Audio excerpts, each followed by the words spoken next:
being distracted with work, especially when there's a lot going on. Like there's a lot of pre-production that has to happen for the tour, and I'm working on a new album and all this stuff. Like you have to be able to shut that off. And to be honest, I've been bad the last 7 weeks. Like I've been too busy, and I feel so bad for my girls right now. Even my wife, like I feel terrible that I've been not focused so much on them, and I've been way too much focused on the tour. And I could have done way better focusing on them more. And I feel so bad because I know how hard it is at home right now.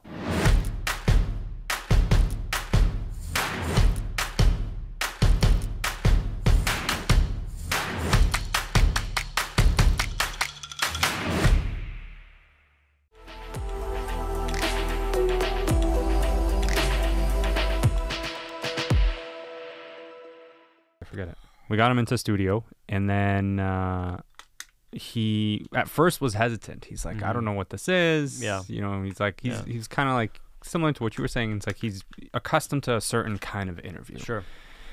And then I asked him what happened during the pandemic for him, right? Because we were still fresh off the pandemic. Yeah. And he's like, you know what? Actually, that was the darkest days of my life. Yeah. It's like, And then you got I just into it. split up with my ex. I lost access to my kid. Wow. I'm living in this 12,000 square foot mansion. I've got cars, money, jewelry, you name it. None of it mattered. Yeah.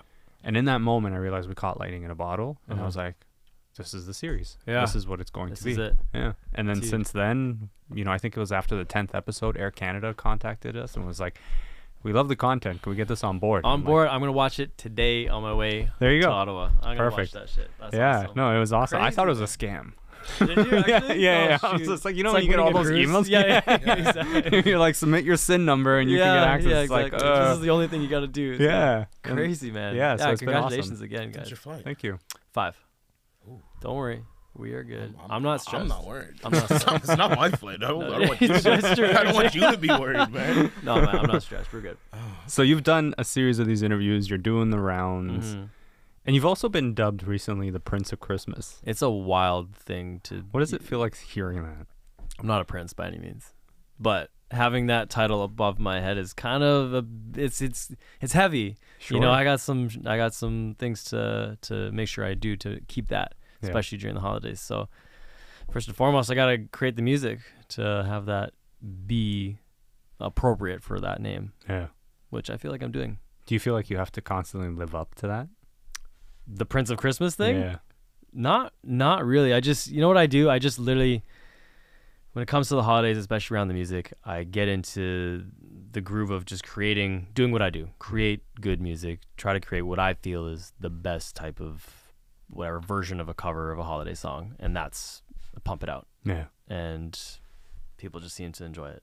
That's all I can ask for, just like listen to the music, and the responses have been great. So Nice. yeah. So for those who don't know the backstory of Yeah. like how you got here, you've been doing this now for a decade? Yeah. A little more just than over a decade. Yeah. That's right. That's a long time in the music industry It's a long to time. still be working in it. You're right. Because we've had on a lot of musicians talk about how once they're in the music industry, it can chew them up very quickly, Oh my spit them out, gosh. Yeah. and that's it. And then a lot of them are like, you know what? There are moments where I just don't know if I want to be here anymore. Man, and I'd be lying if I said I didn't have those moments still. Like 10 years later. Yeah. It's like, it's such a tough industry, you know? But yeah, the backstory about how I got into the industry, 2012, I was going to university, and my roommate / best friend at the time, he came across this contest through Much Music, and he's like, you should enter it. It's through the MMVAs. Oh, yeah. R.I.P. Yeah. What university did you go to? Prince Edward Island. Okay. Yeah, University of Prince Edward Island. So yeah, he had this contest come up on his Facebook or something. He's like, you should do this. I was just during like the end of the year, so I was doing exams and stuff, and I was like, I don't know, man. I don't know if I have the time, but I ended up pushing the books aside, grabbed my guitar, posted up a cover, and it got a lot of attention on that site. And then I was like, oh, okay, maybe this is something. Posted another cover, did extremely well, and ended up going through the rounds, like did top 20, made the top 10, and then ended up winning the whole thing a couple months later. So that was like my kickstart into the industry. And with that, I met Sony Music Canada, signed with them, and I've been with them actually for my whole career. Yeah. Yeah, Great but, people over there. By yeah, the way. yeah. All the people I've met there have been incredible. Absolutely, Yeah. absolutely. So, yeah, that was kind of like my entryway into the industry. Yeah. You know, writing songs with professional writers, and I've been writing songs since I was 13 years old. But when you're in a professional studio recording with people who have done it for a living for years and years before you even have, it's a different feeling. It was very intimidating, but I felt like I held my own and came up with the song "Kiss Goodnight," which is still to this day get people sending me videos on social media being like banger, and I'm like shit, like that was 11 years ago. Yeah. You know, so that was like my first song out on radio, and that kickstarted everything for me. Yeah. So you were in university. What were you studying? Sociology. Okay, so what did you want to do? I was actually following a soccer dream. I went to university on a soccer scholarship, and I was like, this is what I want to do. Like, music was always something for me. I'm super grateful that I had two outlets. You know, for growing up, I had soccer and music. They're both art, in my opinion. Like, you know, sports and art, and then obviously music is an art. So I was following the soccer dream. Like, really thought I was gonna make like whatever, Team Canada or go to Europe or something with the soccer scholarship. And then, you know, I was just doing music as a hobby. And then obviously that contest came up, and then things changed, Yeah, right? Completely different trajectory. Yeah, exactly. But yeah, I was doing sociology. I wanted to do soccer. Do you have a hard time giving up the soccer? Yeah, I really Like, did. If you're on a scholarship, you're good. Yeah. It was hard to give up, but at the same time, like, music was such a passion. It's weird now that it's flipped. Like, growing up, music was my outlet. Like, I was doing soccer. You can consider it as a job. Like, I was doing it 6 times a week. You know, 3-4 hours a session. Like, just going hard at it, training. And then when I needed to relax, I'd play music. Now I'm doing music every fucking day, all the time, and I play soccer to get away from it. Yeah. Which is Complete important 180. to get away from. Yeah. And it's something active too, which helps. Exactly. And it's weird how it's switched, but yeah, you need that outlet from something you're working so hard on.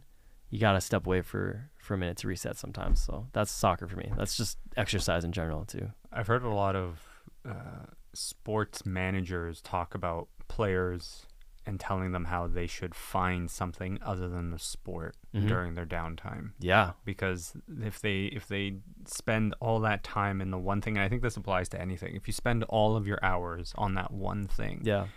at some point that lust or that passion for it will start to fall apart. Yeah. And you'll start to resent it. You resent it. You'll lose the flame, right? Like life's all about balance, in my opinion. So if you're tipping the scales 150% onto one thing, like, chances are you're gonna fall apart in other areas. So you need to make sure like you're well balanced all around, right? Just for your mental, physical health, and you want to be the best version of yourself, so you can be the best version for others. Yeah. Right? That's kind of the philosophy I live by. So it's like, you want to take care of your mental health, you want to take care of your physical health, and the people around you will benefit from that by you doing that. Yeah. How do you balance all of that, you personally? Because it's a lot, Man, right? Like, it's a lot, It's yeah. a whirlwind of stuff. Everyone's gosh. asking You're for your traveling, time. traveling all the time. Yeah, man. So and like, you're a dad. yes. So here are the things. Like, here are my pillars. Like, I got my family. That's first and foremost. I got my music. I've got my individuality. I've got my spirituality, which kind of falls under the same thing. So those are like the 3 main pillars for me. And balancing it is hard. I don't have this is how you do it. It's all trial and error for me personally. Like, you know, and it's not like set it and forget it.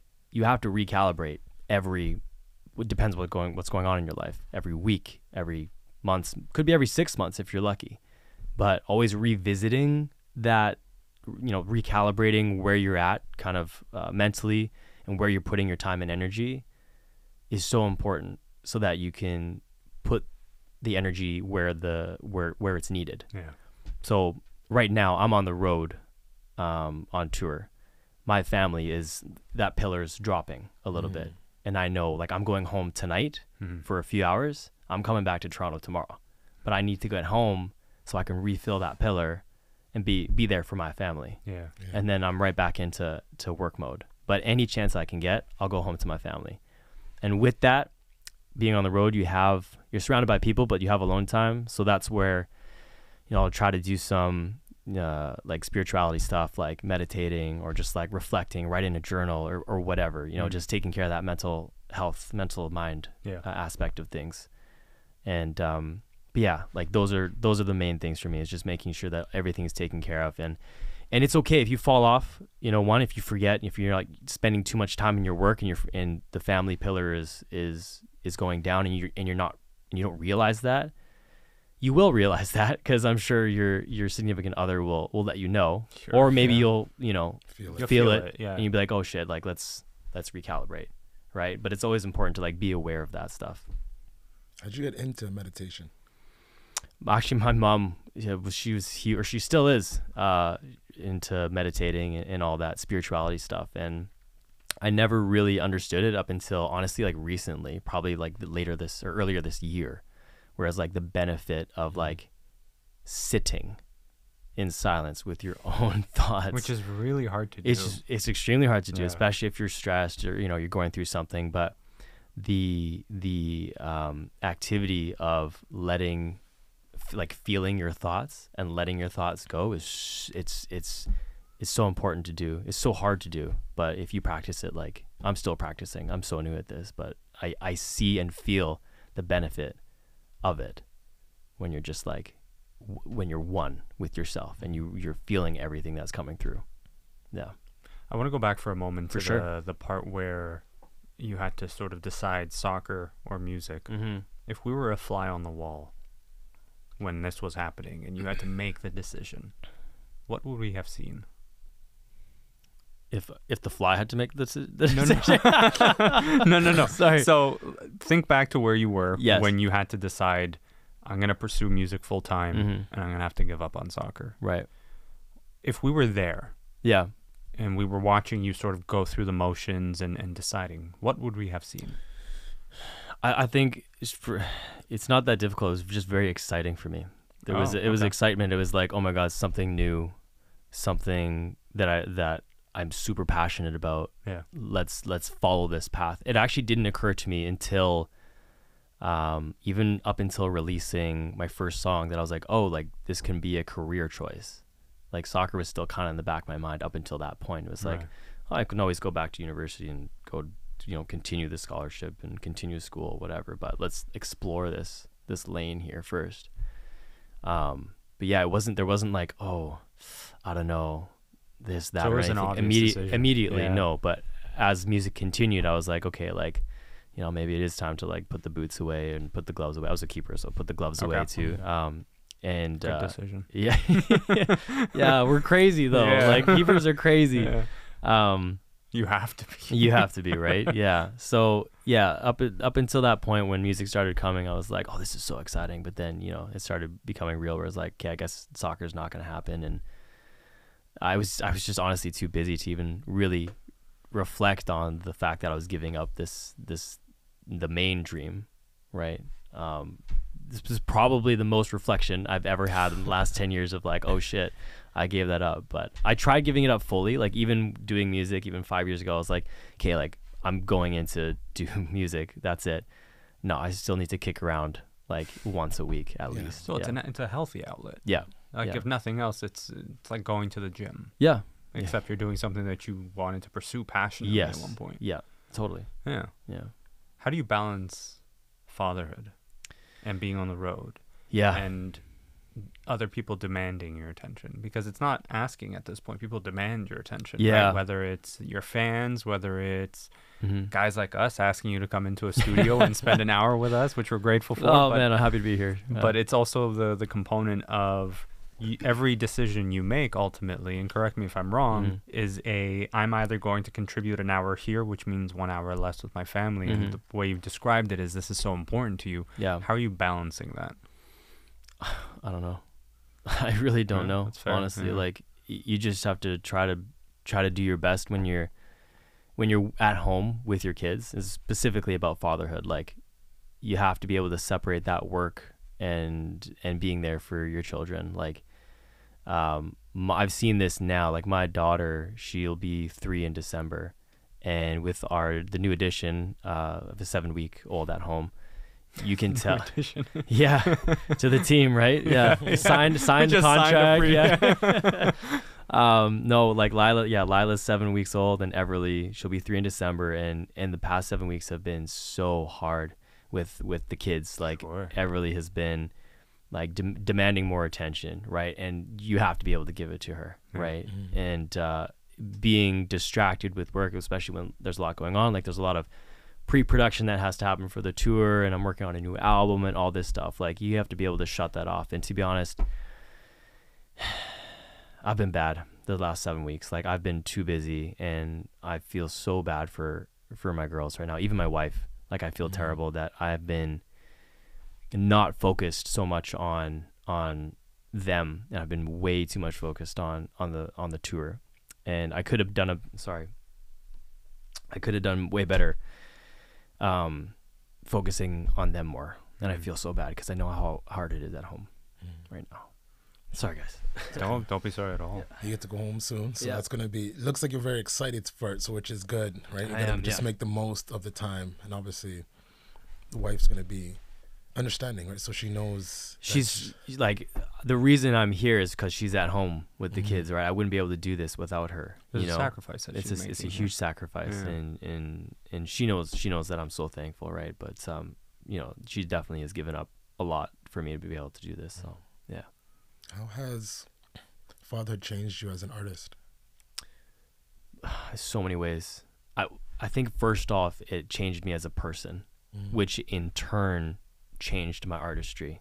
I think those are the connecting dots. Like the more experience you have, the more knowledge you consume, it changes you as a person, and that could only change the way you create art.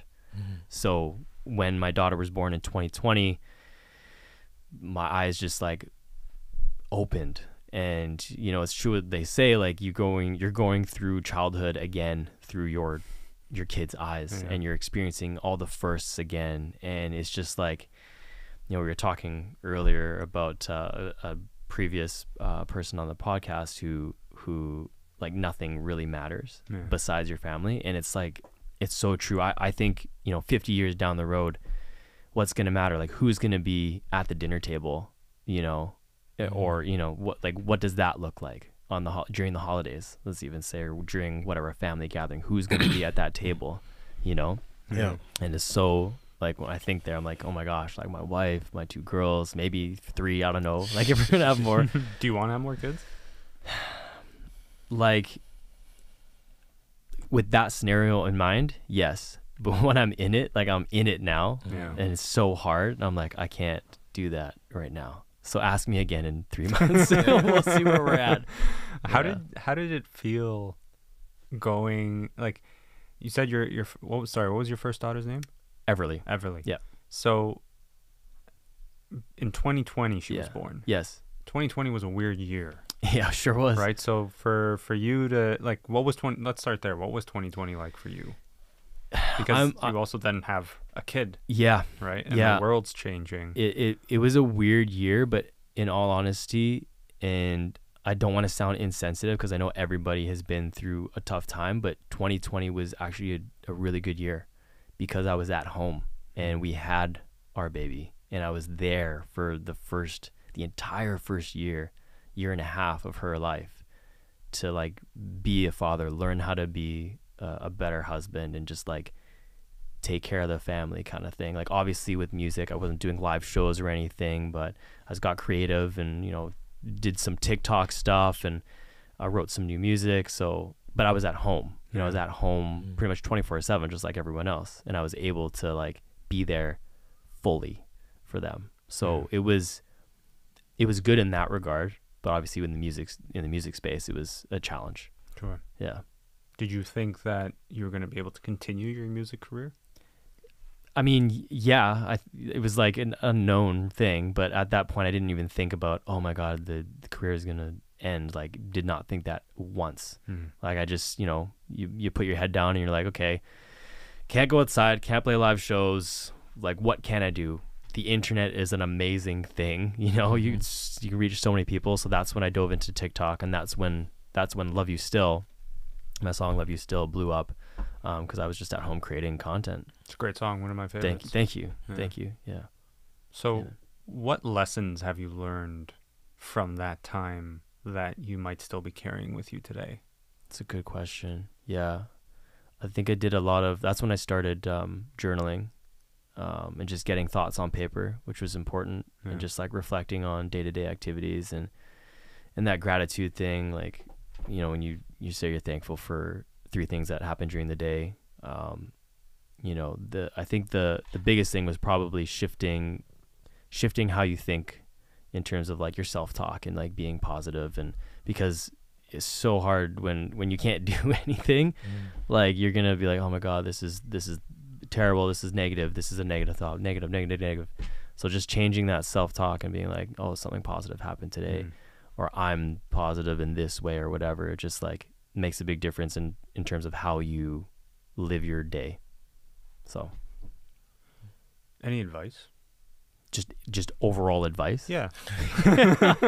Any advice for new fathers? Because I think there's a lot of fathers out there that, you know, you articulated it so well. Trial and error. You're kind of learning it as you go. Yeah, man. And there's a weight on a lot of shoulders out there. A lot of guys have talked about this openly, how it's like, I don't know if I'm a good father or if I'm a bad father. Sometimes I wonder if I'm screwing my kid up, type of thing. Of course. I think that as well. You know, like there's moments where I'm like, was that decision the wrong decision? Or maybe I should have researched this to make sure that was better, whatever, right? I think the advice I would give for like a brand new father, and something that I wish someone told me, is that when your child is born, society tells you that you have to fall in love right away. That's it. Like, I love this child. That's true to a certain extent, but just like how you and I don't really know each other, the guilt that you feel when you like look at your child and you're like, oh, like it's a new baby. Like, you love it in a weird way, but at the same time, you don't know that person. It's a human being, right? So don't feel guilty if you're not immediately attached to that person. You will be. Don't get me wrong. You will be. It's going to be a beautiful moment when you see your baby for the first time. But you're going to get to know your baby. Like Everly, my 3-year-old, I love her now more than ever. But like, we have bonded over the years to get to that point. And same thing with Lila. Like, you look at her, you're like, oh my God, sweetness, but who are you? Like, who are you? And what are you going to become? Like, let's get to know each other. So you just have to spend that time with them and grow with them and get comfortable with them. And it's a trust, it's a loyalty. It's like it's a different person, right? It's a whole different human being. So that's what I've done. That's my advice. That's incredible. I've never heard it described that way before. It's a weird feeling, man. And I've talked to other fathers about this as well. So I'm not like just shooting this out of thin air. Like, this is a real feeling that's going on. Yeah. It would kind of be like postpartum, I guess, but they do talk about it a lot more for women, right? Not really for men, because I would understand that too. It's like, you still don't know this child. That's true. Yeah, you really don't. There is like, I guess we don't talk about postpartum in men because let's be real though. The women go through a hell of a lot more. 100%. A hell of a lot more than we do. But yeah, there is a certain extent of postpartum in a man, like going through, especially if it's like your first child, right? All the new everything, the new rebalance, recalibration, right? The whole thing. It's stressful, right, for a man, especially, you know, if you're the provider or you want to feel that way. I just think naturally, I think the man just wants to provide for their family, right? And be protective. And be protective, exactly. So there's that added stress and that added like load of that mental capacity that takes up your brain. You want to make sure your wife is okay or your partner is okay going through their postpartum experience, right? So there's a lot of things that weigh heavily on a man, but you know, we're taught to suck it up, aren't we? We're taught to just get through it, you know? Man up, right? Yep. But, you know, it's important to talk about, and doesn't make you less of a man. It does not make you less of a man. Absolutely not. Yeah. And I think that's the thing that a lot of guys struggle with, is in those moments they bottle it all up. Yeah. And then eventually that'll boil to the surface and it'll come out in very negative ways. Yep. Yeah. Sometimes violence, sometimes self-harm, sometimes, you know, verbal abuse, emotional abuse. Like, we've seen it all, we've heard it all. Everything, man. But catching that stuff is early, and being self-aware is very important in those times when you bottle it up. Noticing you're bottling up, or if you can't at that point, notice it when it gets to a point where you're like, that was wrong. Yeah. I need to do something about this and take it seriously. Yeah. You know? Yeah. Were you always like that? Were you always self-aware that Nope. when something happens, I need to work on it? Not as self-aware as it should be. Like, there were moments where I've done stupid things, right? Obviously not harmful things to my family at all. But like said stupid things, and you're just like in the moment, right? In the heat of the moment, and you go 2 days by. This is a long time ago too. Like, and you won't be like, yeah, I fucking said that because I wanted to, and whatever. That's not being self-aware at all. That's being young and naive, but you learn, right? You learn. Now it's like, yeah, you have to be in the moment. And actually there's this quote, and I can't remember who it's by, but it's something that I live by when there's conflict in the house. There's a stimulus before, oh shit, what is it? No, I'm blanking on it. There's a stimulus before a response, basically saying that for every action, you have the choice on how you react. There's a gap. Oh, here. There's a gap between stimulus and response. Okay. There's a gap between stimulus and response. Yep. Which is like so true. How do you lengthen that gap? Because a lot of guys are quick to exactly react, you right? just So you just have to realize it, right? You take your breath. Like, if you were to say to me, like, whatever, fuck you, I don't like your face, you know, let's keep it very simple. I'm not going to lash right back at you, right? Because there's that gap, right? How do you lengthen that? I'm not sure. I think that's being the self-aware part. Maybe meditation, maybe practicing the stillness and the calmness, you know, and like, it shouldn't stress you out. Just because you say that to me doesn't mean it's true. Right. It's also like dealing with negative feedback or negative commentary on your social and all that exactly stuff. Right. So that means that whole thing, there's a gap between stimulus and response, is like, you get to decide what it is that you're going to respond and how you're going to feel. Just because you're saying something, you're not telling me how to feel a certain way. You said that to me, you said words to me, but I'm going to decide how that makes me feel. We had Director X on the pod. Oh, love him. Yeah. Well, he talks about that very thing, that same gap.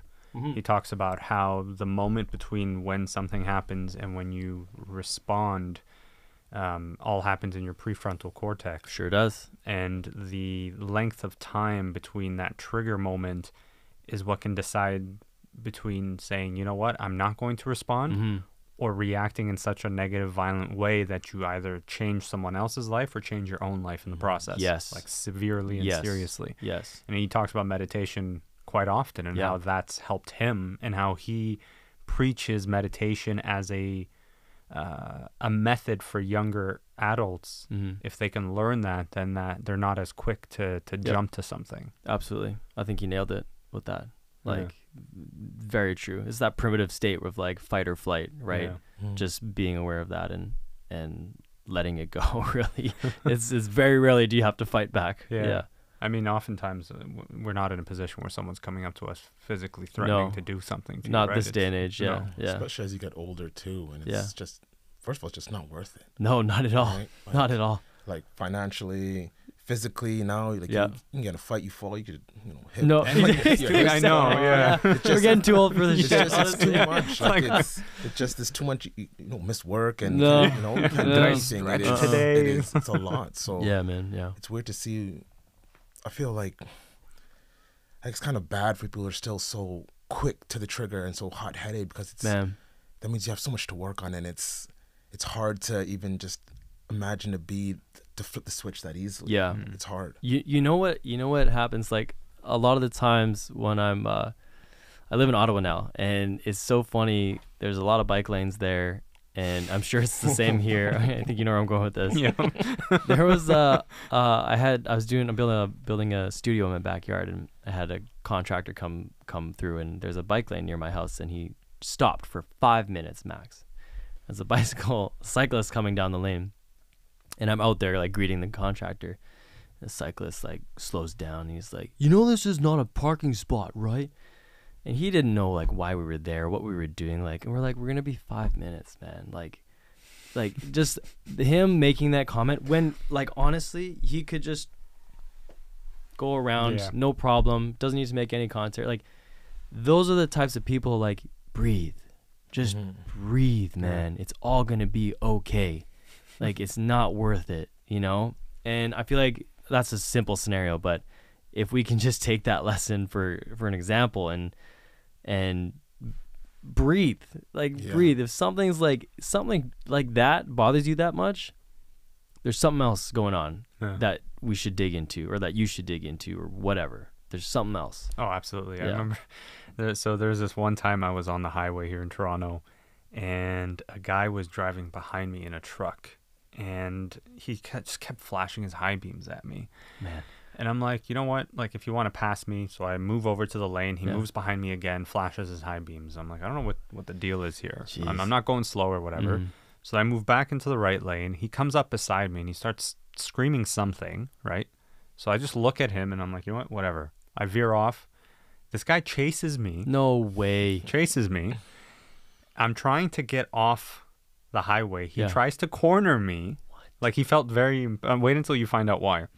And then finally, I somehow managed to like avoid him. I get into another street. I'm at a light. There's like 6 or 7 cars behind me. This guy comes, knocks on my window. Like, he followed me, got out of his truck. Are you serious? He came out and he started yelling. He's like, "I was actually just trying to help you. Your headlights, one of your headlights was flickering. And instead of like telling me like to fuck off or whatever, you could have just showed up. Like, you could have just listened to me." I'm like, dude, I'm on a highway. I'm driving 100. Right. You want me to have a full conversation with you? Like, I appreciate the good Samaritan. God. I was not expecting that at all. No, right? Like, it came from a good place, but the way he reacted was just very aggressive, and he felt so... Well, the high beams. The high beams, but also the point of, like, physically cutting off my car from moving. Yeah, like, that's... This guy's having a bad day. Yeah, that's crazy. Yeah. Oh, my gosh, man. So there's the quick to trigger thing is a really big thing. I think guys often do that very quickly. Yeah. No, that's true. And we struggle with it too, right? Like, we're taught that anger, physical intimidation, dominance, loud voice, all of that. Somehow, when you assert your dominance, you're good. Yeah. Anything not that, and you're seen as weak, right? And I think that's such a dangerous thing for a lot of young men out there. I think that's old school. It's super old school. Yeah. It's primitive. Yeah, it is. It really is. Yeah, primitive is a good word. Yeah. Do you get criticized at all for showing vulnerability, for talking about these things? I haven't seen any criticisms yet. Maybe people behind the scenes, but like front facing on social media, like not too much at all. Yeah. Okay, so then I want to ask you a question. We had JP Saxe on, and he said he gets celebrated for his vulnerability because he's got a platform for it. Nice. But he also understands that there are people out there who, when they try to express their vulnerability, there isn't going to be a lineup of fans commenting, "Hey, this is really great. I'm happy that you're sharing something like this." In fact, they tend to get criticized. What advice could you potentially share with people who are trying to express themselves more, but are afraid of doing so because of fear of the criticism? On social media specifically? On social media, even to their families and their relationships, because it's hard to do that. Yeah. And the first time you do it, you feel liberated as a man. I remember the very first time I finally was like, I'm not feeling great. Right. And I need to talk to somebody about this. And then I talked to somebody, and I was like, this is what I've been missing this whole time. Yeah. I think you just nailed it. I think it's just doing it. Like getting over that fear of, I guess the fear would be like, if you do get criticism, you're going to feel embarrassed. Right. I'm trying to think of like a family scenario, like yourself. You weren't feeling great. You went and talked to someone that you trust. Yeah. I'm assuming. Yeah. So if you have someone that you trust, chances are they won't criticize you. So that would be a good place to start, you know? Yeah. in terms of social media, that is a scary thing.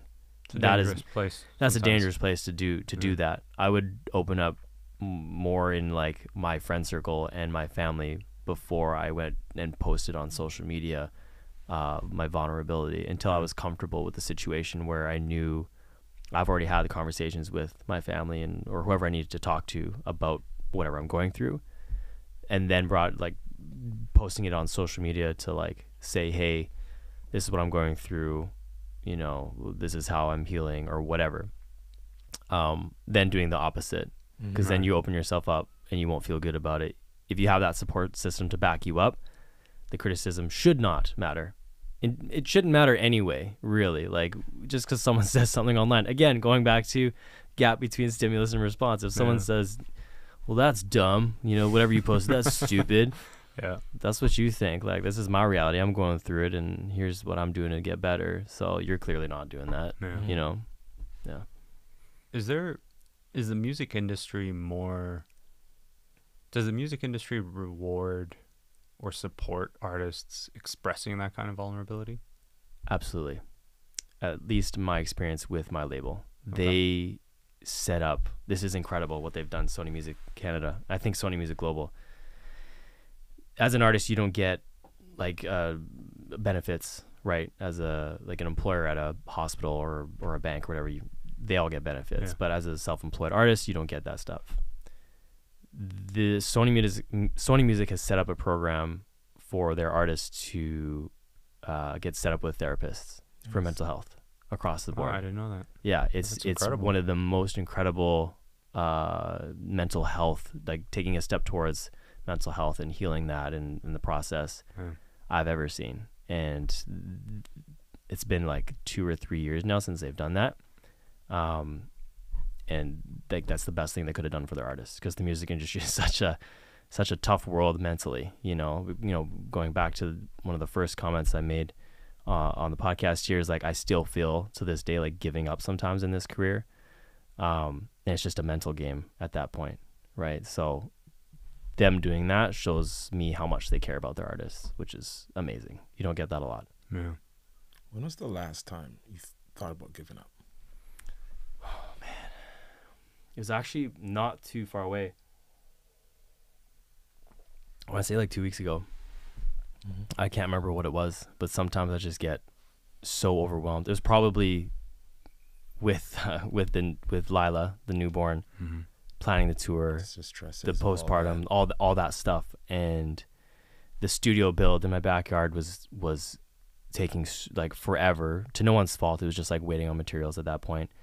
And it fell into like when Lila was born and a time where I should have been there for my family, and there was so much going on where I was just like, this isn't even like, this is shit, and I want to give up, and nothing was going right. You know, I felt like that, but it's still here. Happy you didn't. Still here. Yeah. How do you maneuver that thought process, knowing that this is your career and that you are doing very well and it's promising, and this other world, which is your main world, the main pillar, and the balance in between is not going the way you want to do and you want to quit, but you know you don't. That whole process, is it just through journaling, through meditation? Is there another process you like to do? Yes, both of those, journaling, meditation, and time. Time is like on your side, really. And my wife, she's amazing at pulling me out of these ruts that I get into, you know, time after time. You know, she's a really great listener, and she'll bring you out of any kind of mood. So she's definitely a hero of mine for like doing that.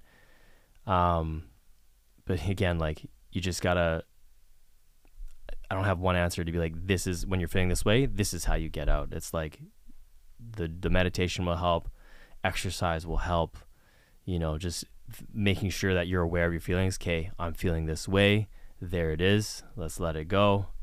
Sometimes you just have to sit with it. Yeah, exactly. Yeah. That's literally it. Like that's what I said. Time is let like it play itself out. Yeah. Yeah. And then just let it run its course, kind of like a flu or a bug or whatever. Essentially. use some medication, and that medication could be the meditation. It could be journaling, like you said, and then let it run its course, and then you feel better afterwards. But I feel like that builds a mental / emotional callus that you can then, the next time that happens, you're better equipped. Yeah. And then the time after that, you're better equipped. You realize it more, right? Yeah. Like, you're like, oh, I feel it coming on or whatever. Like, and it doesn't have to be like, oh, I'm going to sit down and meditate, or I'm going to journal, whatever. You could just go for a walk too. Because sometimes it's like one of those like quick things that I needed that 10 minutes outside in the fresh air, you know, or whatever, walk on the treadmill, or just something small, right? But then sometimes it is like, you know, I need to journal for a good 30 minutes and get everything down on paper. So you just got to try things. What's your circle of friends like? Man, this has actually never come up before. So I'm glad you asked. So I grew up in Vancouver, British Columbia. My best friends are there. They still are. I don't talk to them very often, but when we do, it's just like old times. Like nothing's changed. That's how best friends are, though. That's how best friends are. You don't need to talk every day. You don't need to talk every day. I went to school, university in PEI, developed amazing relationships. My best man was there. Like that's where we met. Or we met actually in high school, but he lived, anyway, long story. Best friend is there. Couple other best friends from university. Moved to Toronto for 10 years, and within that 10 years, you know, got into the industry, made a lot of friends within the industry. A couple of good friends from university moved to Toronto, so we were hanging out a lot. And throughout this time, obviously, my wife is from Ottawa, so got acquainted to her circle of friends. So my friends are literally everywhere, but my best friends are still in BC, and that sucks for me. Like, I don't have that someone that I grew up with in my hometown. Like, it's hard to like go through the motions of someone that you've just met or you spent 7 years with, versus someone that's been there your entire life, knows like all your childhood histories and your traumas and what you went through, going through all those experiences. Like, it's tough not having them here, and I only see them probably like once or twice a year, if that, and for like a day at a time. What would you say to them if you could right now? I think it's this guy. I love you guys so much, and I'm sorry I don't reach out more. I wish we were in the same city. I'll see you when I see you, I guess. Yeah. It's having a close circle of friends that you can rely on, that you don't have to talk to every day, that understand that you're out doing your thing and that are happy for you going out and doing your thing, and will support you and motivate you and pull you up when you're feeling down and keep you humble when your ego's too high and all of those things. Oh my gosh, they do. Like, it's important, and it's important to keep that circle, especially as, you know, I can imagine as an artist, as you grow a fan base and as you grow the number of people around you who are constantly feeding you, you know, like, hey, this is how great you are, this is how great you are, that sometimes you need someone to be like, hey, Tyler, you're still Tyler. Yeah. Like, don't forget that. You know what I mean? And we've had a lot of artists talk about that need for that reminder from time to time, because as much as there's the one side of the spectrum where it's like, you know, imposter syndrome, it's hard to like feel like I'm worth anything. On the other side, when it gets to your head, it's like you also need to find that middle. Yeah. I feel like I'm more on like the am I worth anything side more than anything. I don't feel like I've ever gotten to the point where I'm like, oh my God, like, look at me, whatever. Like, I've been raised well, you know, mama did well, my grandparents did well, raising me. So they definitely were like, no, you act the way, like, proper. Don't be an ass. Don't be stupid. You know, my grandfather actually was really big on that. Like, be a gentleman. He taught me how to be like a gentleman. He taught me how to tie, like all these things. He does Toastmasters, you know, all that stuff. So yeah, that summer out in Saskatchewan on his farm did me good. Yeah, I don't know where I was going with that. I have another question, if I may. Sure, yes. You didn't mention a dad or your dad. Yeah. Can I ask how come? Yeah, for sure. My parents got divorced when I was 3 years old. Okay. And, you know, we would do the weekend thing to my dad's house. And then eventually it just kind of tapered off. Like when I was, I don't know, like 9 or 10, we just like didn't go. So me and my older brother, that's what I'm saying. We didn't go as often. You know, he didn't live too far. It was like 45 minutes away from where I was living with my mom. And I feel bad because my dad and I were in a good spot right now, but I'll tell the story anyway because it's a story. There was a point in time, I don't know if he was going through something. I was definitely going through stuff. Like as a teenager, I was grade 9. There's so many emotions at that point, you know. Emotions, hormones. Absolutely, changes, right? And I remember calling him up. I'm going to pause there. I'm going to do a little backstory. Shaw, my last name Shaw, is actually adopted from my stepdad. Okay. That's my legal name now, but my name before was actually just Ip. Okay. It's Tyler Ip. And the last name thing for my dad is a huge thing. So before a talent show that I did in grade 9, I called up my dad because I invited him to the show, and I was like, maybe I should give him a heads up about this. Hey, Dad, just let you know, when they introduce me to go on stage, they'll probably say Tyler Shaw and not Tyler Ip. That did not go well. That did not go well at all. That phone call will be a phone call I'll never forget because it was so heartbreaking. He just lost his mind about that. And we didn't talk for my entire like high school life up until I got the scholarship to go to UPI. I called him up. I said, I'm leaving.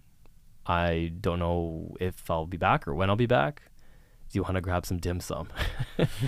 So he said, yeah. And honestly, ever since that dim sum and me leaving, every year has been getting better and better and better and better and better. I've never had a conversation about that phone call with him. I don't know if I ever will. But do you want to? Do I want to? I don't know what would come with it, honestly. Like I'm at the point now where I'm like, I've reflected on it. I'm over it. You've done your part. I've done my part. I don't know if I need to know his story. Maybe I want to know, but I don't need to know. You know? I've told him I love him. Which is something like growing up we just never really did. At least I don't remember doing that. But yeah, I tell him that I love him, and he hasn't said it back. But I think it's also like an Asian culture thing. They don't really say that too much. It's older school, and it's old school, right? But I was at a point where like life's too short. Like I don't want to go. Anything can happen at any point. I don't want to say that I never said I love you to my dad. But we are good. We are good now, and he's fantastic to talk to. He's a lot of fun.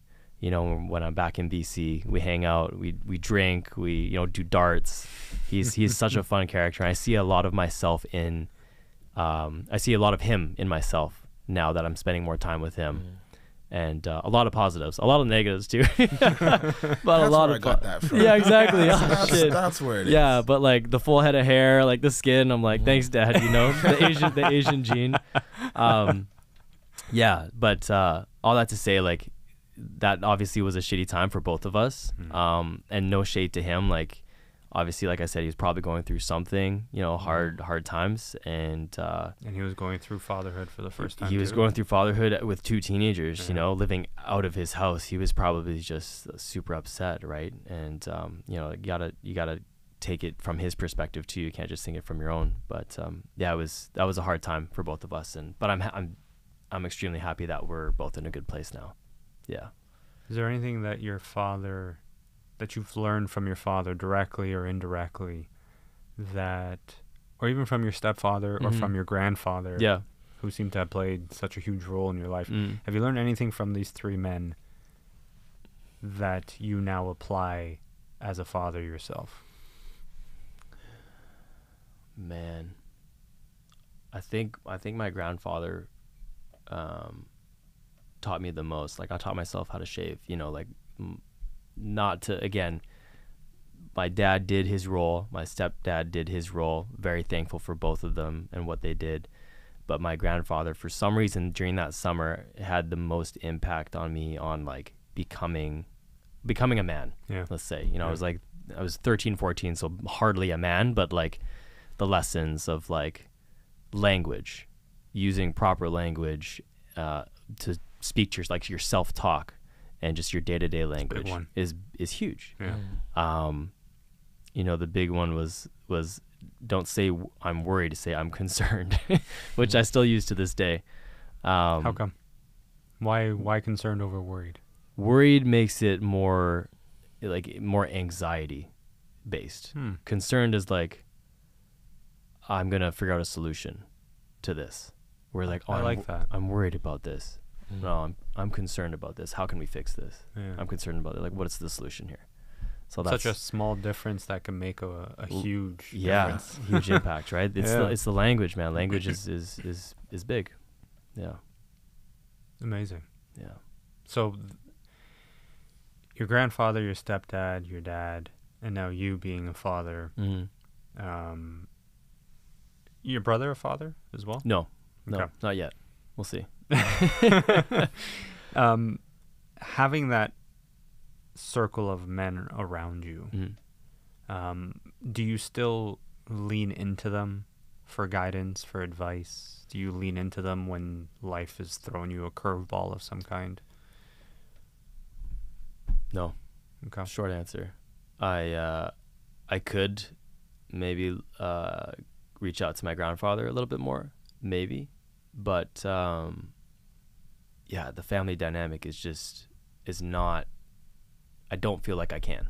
Okay. Mm-hmm. Yeah, I don't think I'll get the answers that I'm looking for. Yeah. Which could be a generational thing too. Yeah, absolutely. Yeah. Like I know when I have conversations with my father, I'm very fortunate. He was the type to tell me he loved me as a kid. It's amazing. But I also know that he had his limitations. He came from he fled a civil war. So like his dad was kidnapped. And so like he didn't grow up with a father. So he was learning fatherhood with me. Right. And so my relationship with my father is more almost friends than father-son. Okay. Because he didn't know how to apply, you know, like this is how you offer guidance and advice, but it's not for fault. It's for, I just didn't know how to do that. Right. So today we have these conversations where we're kind of learning from each other.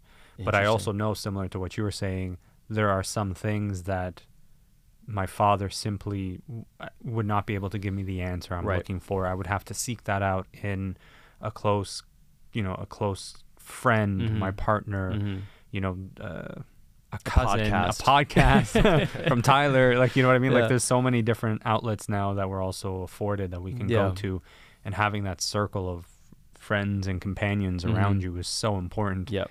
And being able to have those conversations also gives you that outlet, so you're not bottling everything up inside. No, that's 100% true. Yeah. Do you think, you said your father, you're more friends than father-son? What's the biggest difference between those two? Like, do you think that's better that you're more closer as friends than a father and son relationship? I don't understand the difference, so I don't know if this is even a... That's a great question. Welcome to the Tyler Shaw podcast, everybody. The Uno, reverse. Uno, we should bring those in. You know what? That's a great question. I think my relationship with my father has always been, he's shown me love. He's shown me kindness. We watched hockey growing up together. We watched action movies. We did fun things. But when it came, I think what I was looking for that my father has admitted he struggles with at times was moments in my life where I've made decisions that when I look back on, I'm like, man, I could have used advice there. I could have used, when I came home one day and said, hey, I'm going to try this, you know, okay, but if you're going to try this, you know, just be mindful of A, B, C, or, you know, just be careful. Right. And it's not like he didn't say these things because he didn't care. He just didn't have the words for them. Right. Yeah. Because he never had that. True. So he didn't even know how to do that. Yeah. And he's learning that even now as he gets older and older. And it's going to continue like that. Like, exactly. The older you get, the older he gets. Like, it's just absolutely. And so I always say to myself, one day if I'm lucky enough to have a kid, that's going to be the thing that I do that I wasn't afforded. Right. Again, not because he didn't try, but it just never happened. Yeah. And it's the ability to offer advice. Mm-hmm. But there's also something about being friends with your dad Mm-hmm. that actually makes it easier to have conversations with him. True. There's a trust there. Yeah. Exactly. Yeah. Right. In the same way you confide in your friends and your buddies about things, the ability to go to your dad and be like, hey, Dad, you know what? I'm thinking of doing this. Yeah. Or like, I just want to laugh. I just want to shoot the shit. Yeah. You know, kind of like what you're saying. Like you play darts, you have exactly. like stuff like that. Like that's true. That element of a relationship with your father is super important. Yeah. Yeah. And I think that can carry a relationship forward in a lot of ways. Love that. Yeah. I'm happy for you for that. Thank you. Yeah. Thank you for the question. I've never been asked that. There you go. Man. I love being on this podcast. Okay, so what do you got going on? You're touring. Got a Christmas tour. Holidays are here. Yes, crazy time of year for you. It's pretty crazy. I'm basically on the road, in and out from home. Obviously, when I can get back until December 21st. Okay. Right up to Christmas. Yeah. And then I'm pretty much back for like three solid weeks, and then I kick back things second week of January. Things start going again. When's the Toronto stop? Sunday. I don't know when this is going to be aired, but Sunday, November 26th. So like this Sunday. So like this Sunday. Yeah, a few days, like 3 days away. Yeah. Let me know if you guys want to come to the show. By the way, we'll figure something out. I appreciate that.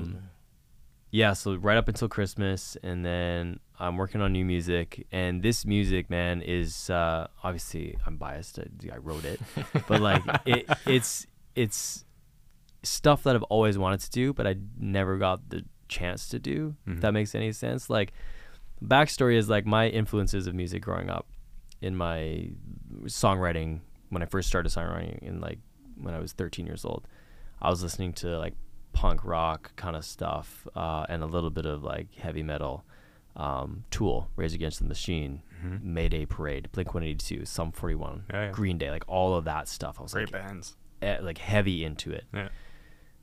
And then, you know, fell into Michael Bublé and Jack Johnson, Jason Mraz, like that easy acoustic listening stuff. So now, here going into 2024, I've created this bundle of music that's very rock inspired. Okay. And it's so much fun. It's so much fun to like play, record, write, and play. I haven't played them live yet, but I can only imagine how it would go live. Yeah. I've played one song that I released back in September called Out of Sight. It's kind of like, that's the entry point of what the album's kind of going to be sounding like. Yeah. And it's so much fun. It's so much fun, man. Yeah, I'm going to be releasing a song of you guys, the exclusive. It's called Back to Me. And it's all about getting back to your real self. Like, when you go through this journey of your early 20s, your mid-20s, your 20s in general, you're kind of exploring everything, all these avenues, and you don't know who you are. You're trying to find yourself and all that. So I wrote this song about that journey and getting back to your true self and like understanding who you are as a person. And it's such a fun song to listen to, and it's hopeful and it's inspiring. So I'm really excited to release that one in January. Yeah. Congrats on everything you're doing. Thank you. Congrats on being a father for the second time. Thank you. And thanks, we're rooting for you, man. You're doing great stuff. Thank you. And mad respect for trying to balance life and being so humble about it. And doing it as honestly and openly as possible. So thank you, guys. What's your wife's name? Alex. Alex, you're a hero. She really is. She really is. Shout out. Yeah. Shout out. And the in-laws too, to be honest. Like, that's yeah. But Tyler, listen, thank you so much for coming through. Really appreciate it. My pleasure, guys. Thank you for sharing your time with us. Of course. And we're gonna be cheering you on, man. Thank you. Thanks, guys. Enjoy the trip home, man. Enjoy the trip. Thank you, everybody. Thanks.